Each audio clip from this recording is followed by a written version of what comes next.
Did you ever notice when you're feeling really good,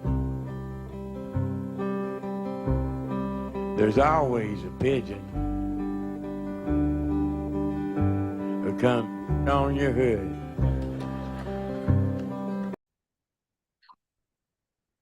I have noticed, John, and I don't like it when birds poop on my head. This is CJ Baker, and I'm part of a music community where we do deep dives. And I recently just finished a John Prine deep dive where I listened to every one of his proper studio albums. So I figured, why not make a video ranking these albums from worst to best? So even prior to doing the deep dive, I was already a John Prine fan. He released one of my favorite all-time albums, which, no spoilers, but obviously we're going to get to that by the end of the video. And also, there's a couple of things in particular, actually, a number of things in particular that I appreciate about John Prine's songwriting, but a couple of those aspects actually connect to protest music. So, my first shameless plug on my website, Ongoing History of ProtestSongs.com, I have a list of John Prine protest songs. So you can feel free to check that out. But we're not going to waste any more time. We'll get right to the list. But before we do, just remember to like and subscribe if you want me to keep making more videos, and press that notification bell if you don't want to miss any future videos. So we're going to start with album number 18, A John Prine Christmas, released in 1993. So right off the bat, I'm not a fan of Christmas music. So this is already one strike against the album. But the other issue is the album just seemed to be hastily slapped together. So it almost comes across as like one of those contractual obligation albums, which I don't think this is, because I think John Prine actually owned his record label by the point that he released this album. But like I said, it's just kind of, it's a very slapdash album. But also the other issue with the album is the best songs on the album appear as better versions elsewhere. Like, for example, two of the songs, and these are the two best songs on the album, you got All the Best and Everything is Cool. Both of these songs have to deal with John Prine getting divorced on Christmas, but superior definitive versions of these songs appear on the album The Missing Years. And then there's the track Christmas in Prison, which, as far as Christmas songs go, I don't hate it, but a superior version of the song appears on the album Sweet Revenge. And then the other highlight on the album is the duet with the Cowboy Junkies, Margaret Timmons, If You Were the Woman and I Was the Man. Well, it's not really a Christmas song, so it doesn't quite fit on the album. But like I said, it's a live version of the duet. But even there's a duet with John Prine that appears on a Cowboy Junkies 1992 album, Black Eyed Man. So it's just somewhat, like I said, a slap together, very unnecessary throwaway album. And then there's also John Prine's version of I Saw Mummy Kissing Santa Claus, which is cringe. And to be fair, it's not necessarily cringe because of John Prine, because I just hate that song. Like, I Saw Mummy Kissing Santa Claus is one of my least favorite songs of all time, and I get irrationally angry every time I hear it. So John Prine doesn't do anything to change that. But if you remove that song from the album, it's an okay album with a few decent songs, even though those good songs have better versions elsewhere. So it's just an unnecessary album, and I'm never going to listen to it again. I really don't want to listen to it again. So we gave it 3 stars. Number 17, Standard Songs for Average People with Mac Wiseman, released in 2007. And I will acknowledge I don't know too much about Mac Wiseman based on the limited research I did. I know he's apparently well regarded within the bluegrass genre.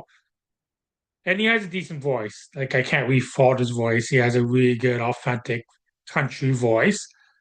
But musically, the entire album was just a bit too country for my personal taste.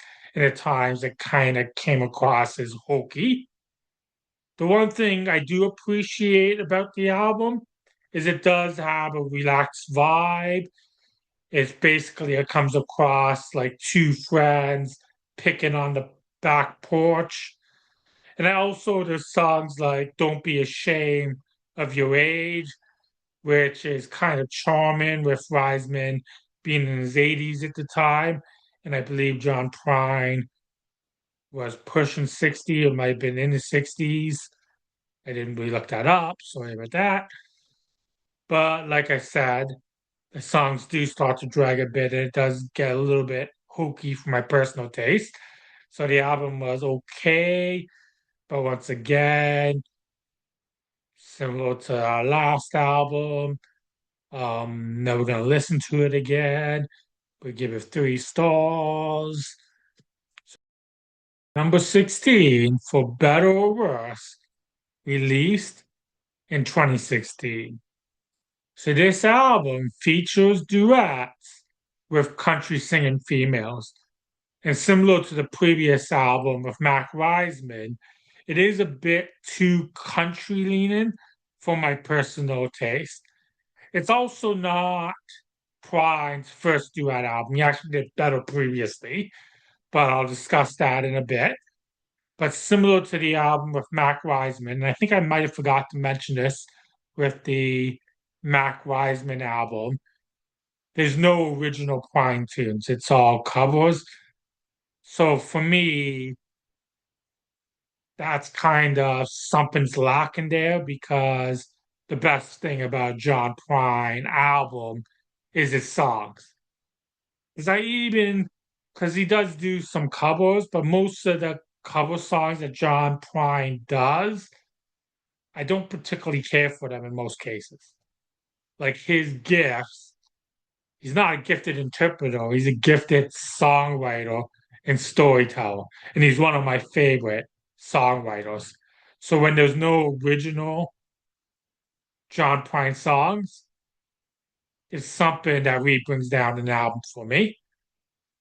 But there is some good moments on the album. Like it's kind of sweet that he gets to do that with his wife, and they seem to have a really good relationship. So that's kind of nice. And then he has really good chemistry with Iris DeMent, and there's a couple of songs with her, including the opening track, which is my favorite song on the album. Who is gonna take the garbage? So this is a fun little tune where the husband, who the wife suspects cheated, the husband asks the wife, okay, if you kick me to the curb, who's gonna take out the garbage? So yeah, it's very playful banter. I do enjoy that song, but the rest of the album drags a little bit for me. So it's a 3 star album. Probably will never listen to it again. So we'll just go to the next album, German Afternoon, released in 1986. So similar to the last couple of albums, It's a little bit too country for my personal taste, and the sound is also a bit too polished for my personal taste. I think that kind of waters down John Prine a bit. It also features the song Let's Talk Dirty in Orion. And for me, the song is beyond cringe. It's possibly the worst song that he's ever recorded. The album also features a re-recording of Paradise from his debut. And it's not bad, like it's a good song. It's just unnecessary. Like why bother recording it? Like he really doesn't do anything to improve upon the song. But the album's one saving grace, so maybe not one, because there's another song I'll mention as well. But by far the absolute highlight of the album is Speed of the Sound of Loneliness. So this song is just absolutely gorgeous. And I also enjoyed Sailing Around. So that song has a nice vibe to it as well. So yeah, we'll give the album 3 stars. So we're now gonna go to Pink Cadillac, released in 1979. So yeah, this album has a bit more of a rockabilly feel, which I think it mostly works. There are some nice guitar licks on a couple of the songs. It was recorded at Sam Phillips of Sun Records. It's recorded at his recording studio. And basically, the album is Prine expressing his love for early rock and roll. So I do think it's an authentic stab at the genre, but lyrically, it isn't necessarily my favorite. And there's nothing on the album that really stands out to me. So I think a lot of times John is basically getting swallowed up by the music. But the best track on the album is How Lucky, which is the closest to a traditional Prine song. And it's the one song where the lyrics are not overshadowed by the music. So yeah, I gave it 3.5. Still kind of an enjoyable listen and experience, but definitely not an essential John Prine album by any stretch of the imagination. So we'll go to album 15, Storm Windows, released in 1980. So this album still has some of the rockabilly elements of Pink Cadillac, but it does start to delve into a bit more of a country sound than its predecessor, but it's still not the polished country sound that I particularly care for on German afternoons. And it's also not the hokey country of the couple of the other albums that I mentioned, like the one with Mac Wiseman and the duet album. So overall, the lyrics are stronger than Pink Cadillac. My favorite track is Living in the Future, which is a fun satirical tune about how, as a kid, Prine seen these sketches of what the future would look like in 20 years, but those promises were never realized. So, as Prine points out in the lyrics, in the future, people are still standing in soup lines. But the title track is also pleasant, and the rest of the album is fine. Nothing really stands out, good or bad. It's an enjoyable enough listen, 3.5 stars. So we'll now go to album number 12, In Spite of Ourselves, released in 1999. So this is the other duet album with female country singers. And I do have some of the same critiques of the previous duet album, but overall I enjoy this more. So once again, it's mostly covers, or I guess the other one's all covers. This one's mostly covers.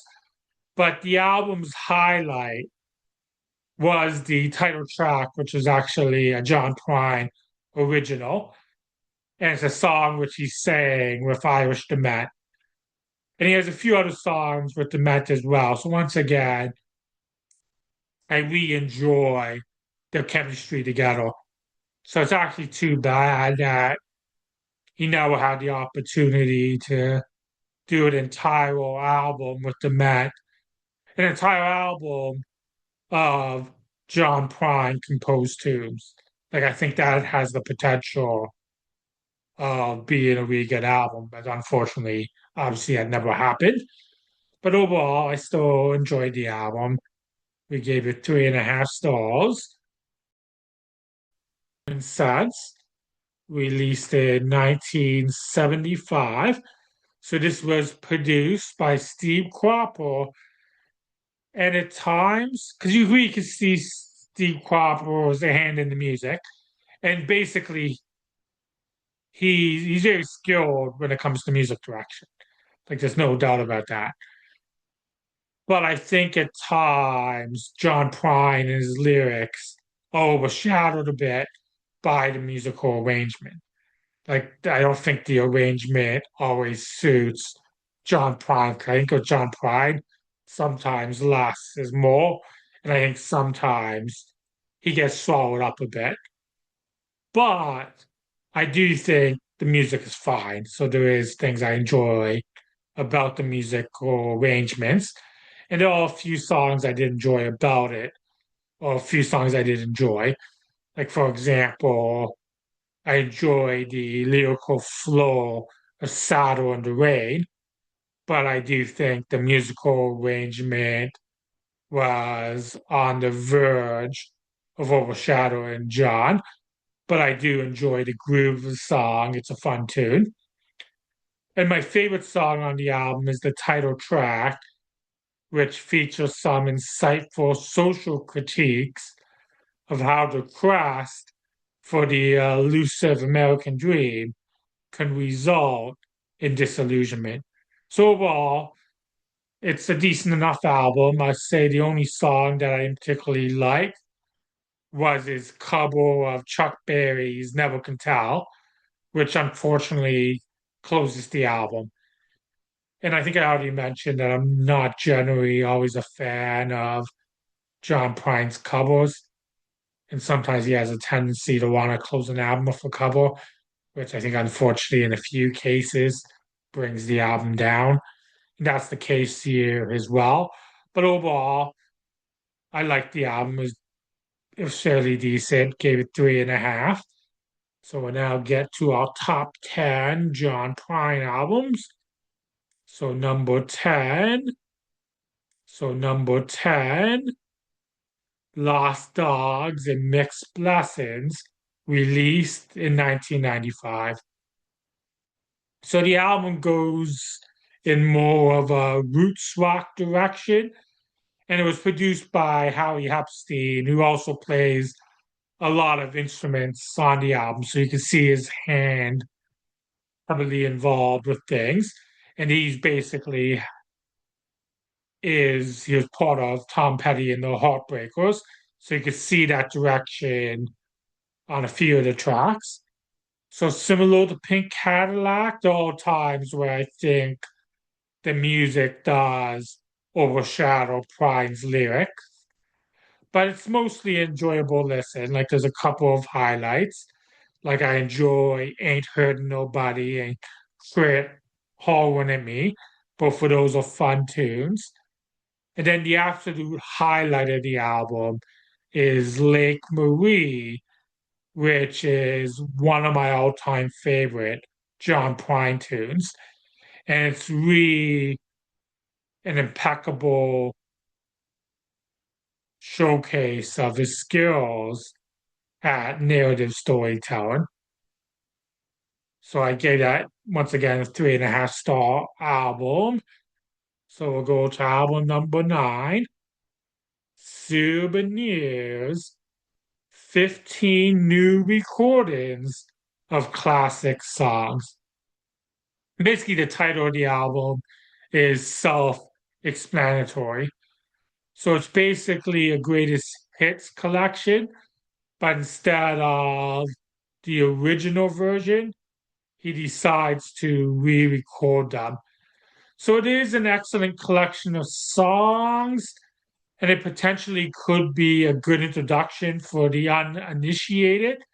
But the problem is that none of the re-recordings improve upon the originals. So if this was a proper compilation featuring the originals, it would be a 5-star album. But basically, the album is unnecessary and it has no reason to exist. So because of that, there's a ceiling of how I can go with the rating. So I basically give it 3.5 stars. And I'm not going to talk about any of the songs in particular because a number of the songs I'm going to discuss the original versions on the albums that they originally appear on.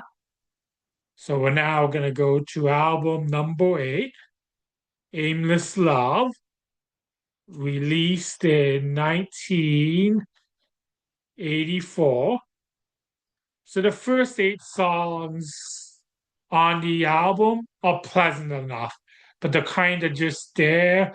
I would have a tough time naming any of the songs. But starting with track 9, it closes strong with 3 excellent tunes. So it includes 2 of my all-time favorite John Prine songs, both of which are fine examples of John's ability to provide insightful commentary on the human condition. So those 2 songs are People Putting People Down, which is a poignant examination of American isolationism during the Reagan era. And it's also an indictment of those who take pleasure in the misery of others. And then the other highlight, Unread Fathers, which exposes gender bias that stigmatizes unread mothers while giving a free pass to the unread fathers. And the unread fathers at times might even just flee the scene. And then it also closes strong. The closing track, Only Love, is also a gorgeous tune. So overall, solid album. Like it takes a bit to pick up, but there's no songs I would describe as bad. So we give it 4 stars. So we got album 7, Diamonds in the Rough, released in 1972. So this is the second album. And there is a slight sophomore dip. There's a couple of songs that kind of fall flat for me, but it's still a really good album. So the album includes a couple of powerful anti-Vietnam war songs. So there's Take the Star Out of the Window. So the song deals with a decorated soldier who, instead of viewing his medals as a badge of honor, he looks upon them with guilt.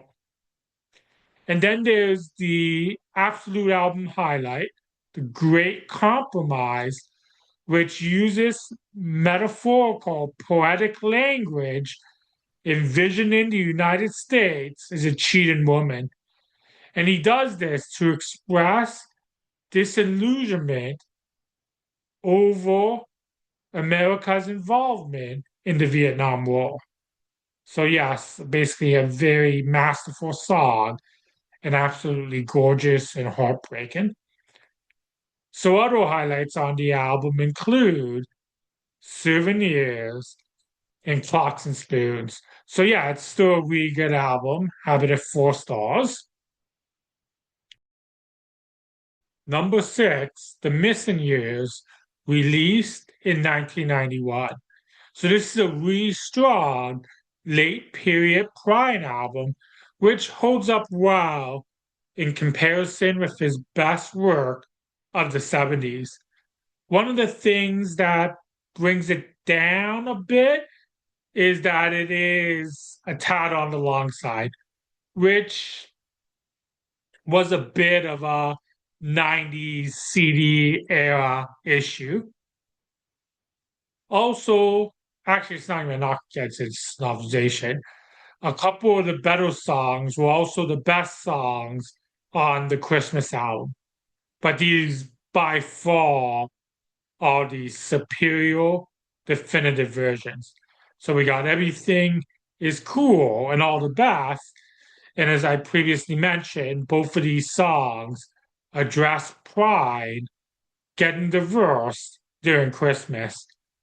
And the song All the Best in particular, this balances a deceptively gorgeous melody with biting, sarcastic lyrics. Like, for example, you got this lyric: I wish you love and happiness. I guess I wish you all the best. I wish you don't do like I do and never fall in love with someone like you. So, yeah, that's a sick burn.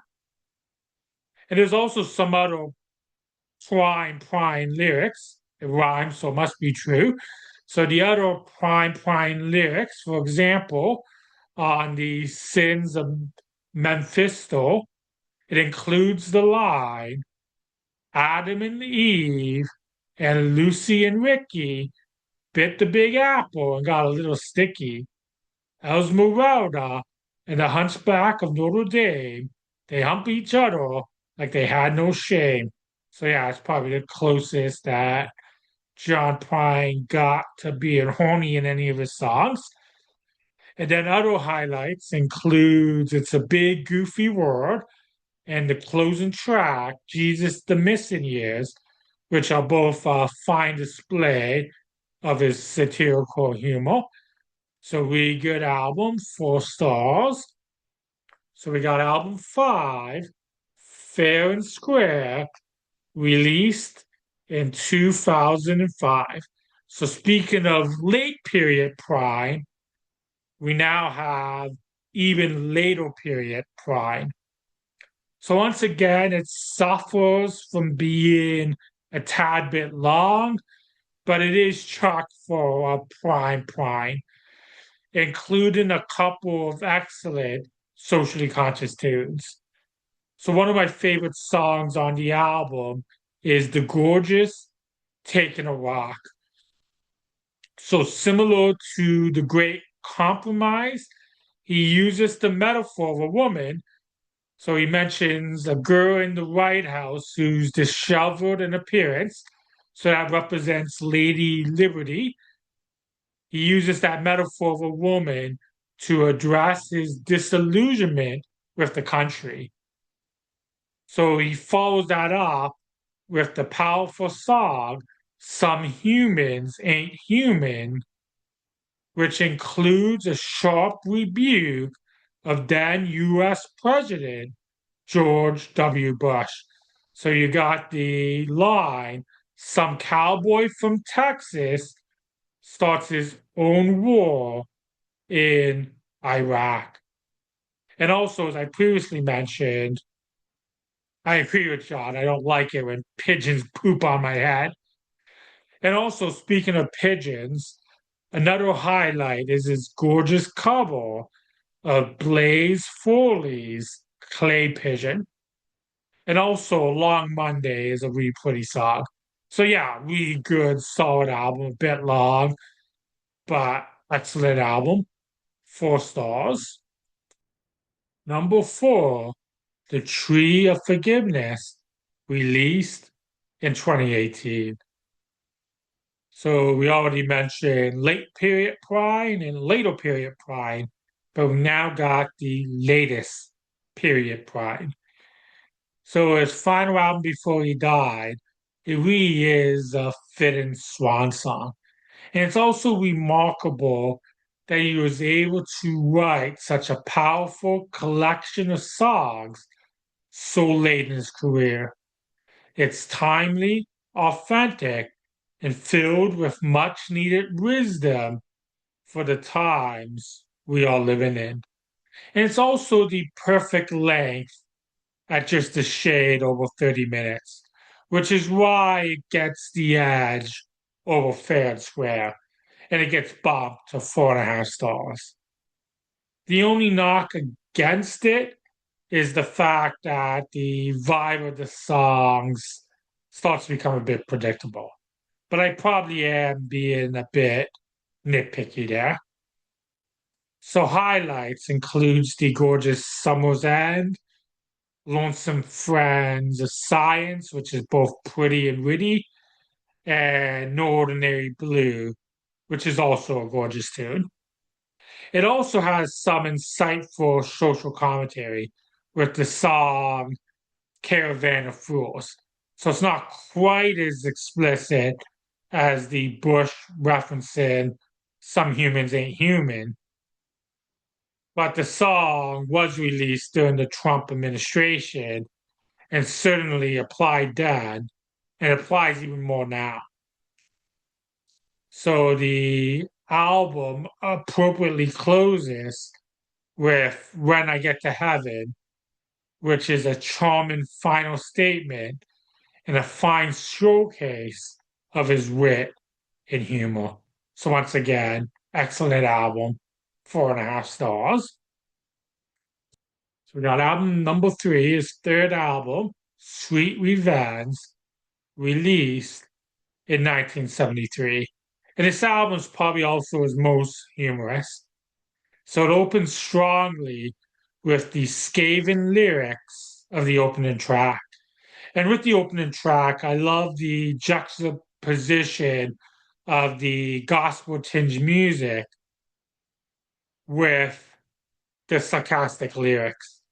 And also, apparently, a driving force behind the album was the bad reviews that he received for a sophomore album, Diamonds in the Rough.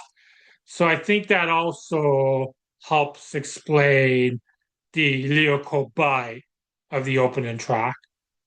It also includes the definitive version of Christmas in Prison, which also appeared on the Christmas album. It's not necessarily one of my favorite John Prine songs, but as someone who doesn't like Christmas music and Christmas songs, it's better than most Christmas songs. I also enjoy the humor and wit of tunes such as Dear Abby, often is a word I seldom use, and onomatopoeia. And he also shows the other side of John Prine, that heartfelt side with Blue Umbrella. So that's also a personal highlight on the album. My only nitpick is the cover of Merle Travis, 9-Pound Hammer. I probably would have dropped it from the track list, but if it had to be on the album, I probably wouldn't have closed with it. So I might have closed with something like Blue Umbrella. Or if you want something a little bit more upbeat, you pick something like Mexican Home. That would have been a solid closer as well. But otherwise, an excellent album, 4.5 stars. So we now got the second best John Prine album, Bruised Orange, released in 1978. So this is a really strong and consistent album. And the only reason why I didn't give this 5 stars, which might be a bit nitpicky, comes down to album sequencing. The album closes with its weakest track, the Hobo Song. So it's an unsatisfying way to conclude. I might even consider removing the Hobo Song, but I get with only 10 tracks and barely over 30 minutes, why John Prine might have felt that he needed another tune. And I don't know what the outtakes were. But if you're going to include the song on the album, because it's not a terrible song, it's just the weakest track on the album. And, and one of the songs had to be the weakest track. I just thought it was an unsatisfying way to close the album. So since I'm a sucker for good bookends and hoping strongly with Fish and Whistle as the closer, I would probably have picked either the title track, which has a climatic feel to it, or I might also pick another excellent tune in one of his more well-known songs. That's the way the world goes round. And if you pick that song, that's the way the world goes round. It also means you would have to move If You Don't Want My Love as the second last song, because the two songs work really well in tandem. So along with the previously mentioned tunes, other highlights include Sabu visits the Twin Cities alone, and I also get a kick out of the absurdist humor of Ah Heck. So yeah, excellent album, 4.5 stars. So before we get to my number one favorite John Prine song, we're just gonna review my list of top 10 John Prine songs. So number 10, Cheating a Bit, it's a tie. Taking a Rock, and Some Humans Ain't Human, both off the 2005 album, Fair and Square. And I really want to mention these albums together because they really work well in tandem. And both of the songs really express disillusionment with the political climate of that time. So we already mentioned Taking a Rock, using Lady Liberty with the woman metaphor girl in the White House, disheveled appearance.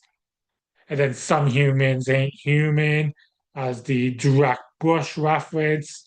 But beyond that, it's also an indictment of individuals that basically are shitty human beings and treat others like shit. So it's still a song that's still relevant. Like you could remove the Bush reference and it'd be more applicable now. So we now got song 9, People Putting People Down, from the 1984 album Aimless Love. So it's also an indictment of those who take pleasure in the misery of others. So song number 8, Angel of Montgomery, released in 1971 on the self-titled, so yeah, spoiler. So also notably covered by Bonnie Raitt, and Raitt's version is also gorgeous. And it does probably make more sense that a song written from a female perspective is sung by a woman. But what stands out about John Prine's version is his impeccable ability to embody different characters. So even though he is obviously not an old woman, for a moment, I believe him. So we now got song 7, Your Flag the Cow Won't Get You into Heaven Anymore, also on his self-titled debut. So this is a fine showcase of his considerable gifts as a political satirist. So this anti-Vietnam protest song is a scathing indictment of blind patriotism. So even consider this line, but your flag the cow won't get you into heaven anymore. They're already overcrowded from your dirty little war. So that song really hits hard. And considering the fact that the Vietnam War was a subject that John Prine gone back to a few times. It is good to know that he was actually drafted into the Vietnam War. So his experiences going through that and his experiences observing and interacting with other veterans is part of the reason why he became a pacifist and was such a vocal critic of the war. So concerning that, being a vocal critic of the war, song number 6, The Great Compromise, released in 1972 from his sophomore album, Diamonds in the Rough. So we already mentioned the metaphorical imagery of America being a cheating woman. But concerning the Vietnam connection, there's also references to love letters with greetings. So back in those days, draft notices were derisively referred to as love letters, and it featured the word greetings. So with the song, John Prine grappled with the idea of loving your country despite not loving everything about it, such as the Vietnam War. You just couldn't support the war.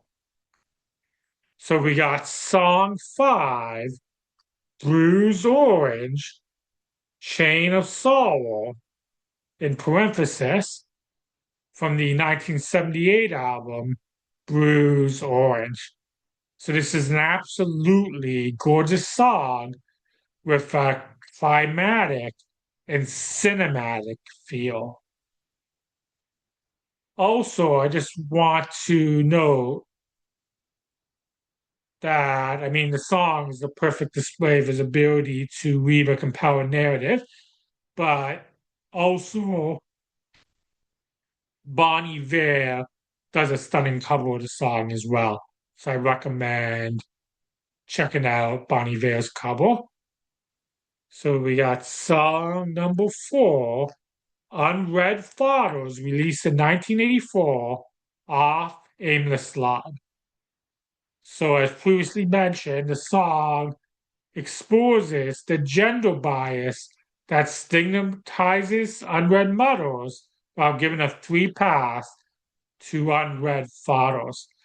But also, I want to mention there's a gorgeous 2019 duet version with Margaret Price.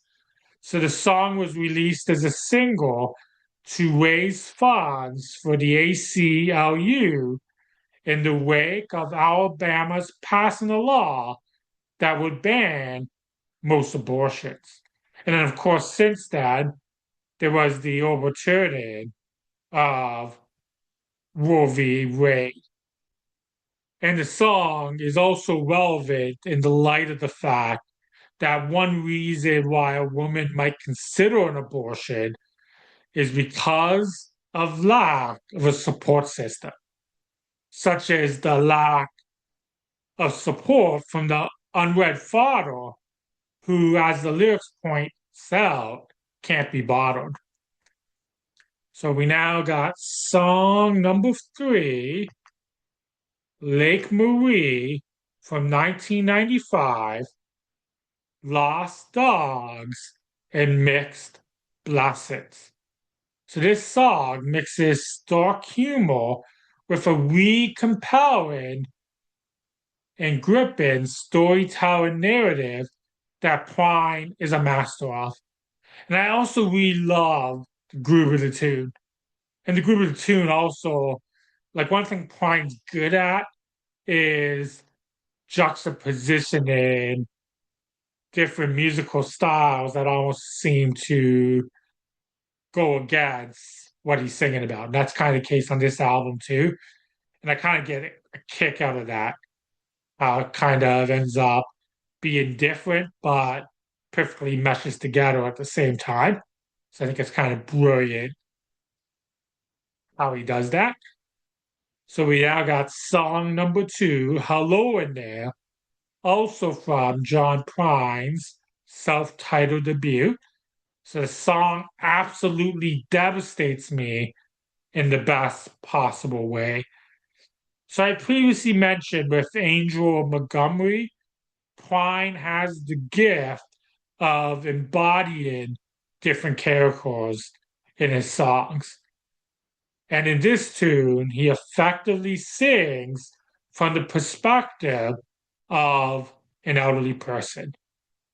So, yes, this is probably the best song ever written about growing old. And the song, like I said, it absolutely devastates me. It's gorgeous. It's heartbreaking. Then we got song number one. Speaking of devastating, also from a self-titled album, we got Sam Stone. So this is a powerful anti-Vietnam War protest song.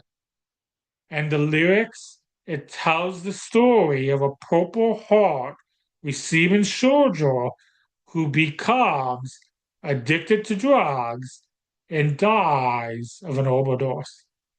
The song is a poignant cautionary tale about the often tragic after effects of war on those who fought it.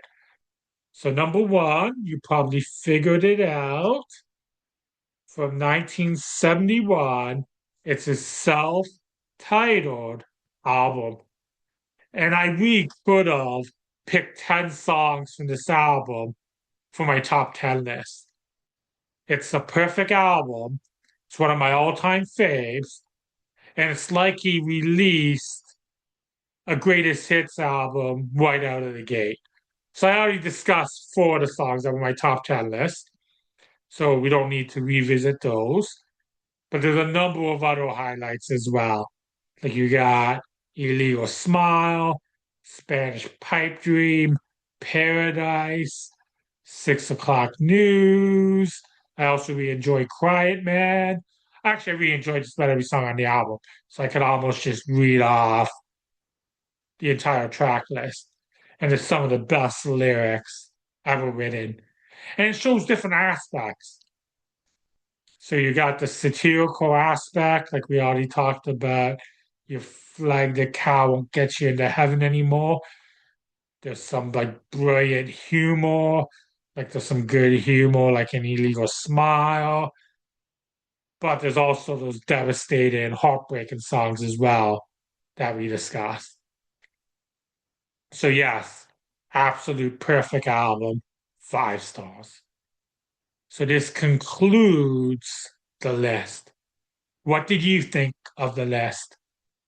Let me know in the comments.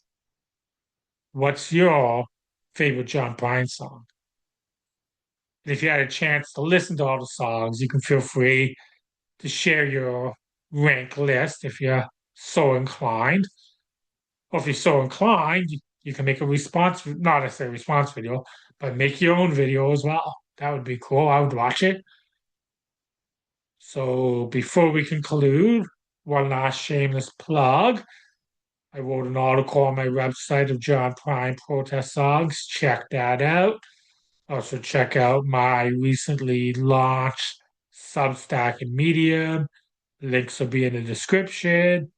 If you want me to keep making videos, like, subscribe, hit the notification bell so you don't miss any videos.